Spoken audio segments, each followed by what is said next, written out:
brûlé la Syrie.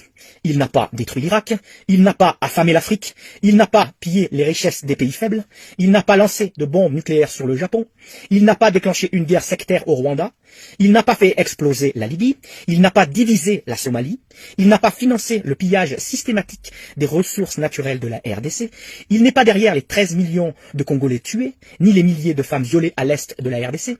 Ils essayent de nous faire croire qu'il est le premier ennemi de l'humanité. Quant à ses adversaires qui ont tué, déplacé les populations, pillé des partis, enrôlé des enfants, sont des démocrates et des humanistes. France 24, RFI, CNN, BBC, BBC Afrique, BFM et les autres, ces médias du genre ne servent qu'à nous manipuler et à un lavage de cerveau du public. Vladimir Poutine est un héros pour son peuple. Parlons de l'Ukraine, ce que tout le monde devrait savoir. Cela fait 8 ans, depuis la signature des accords de Minsk, que la guerre est présente en Ukraine. Cela fait 8 ans que les cadavres des indépendantistes du Donbass s'entassent. 14 000 morts à ce jour.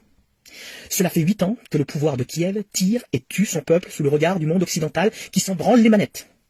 Cela fait 8 ans que les Russes demandent le respect du traité de Minsk II qui devait garantir l'autonomie des républiques séparatistes du Donbass et du Lugansk.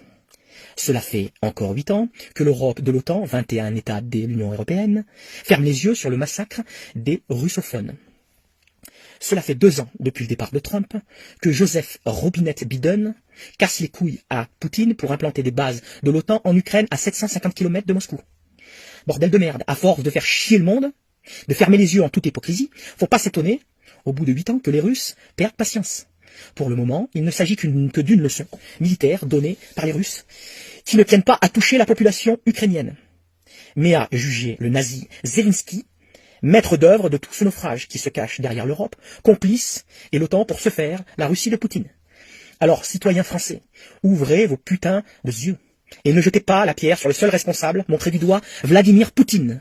Regardez plutôt vers cette Europe pourrie, jusqu'à la moelle, intéressée par les seules richesses de l'Ukraine, qui pendant 8 ans a laissé les russophones se faire massacrer par Zelensky, sachant très bien que Poutine n'aurait d'autre choix que d'intervenir.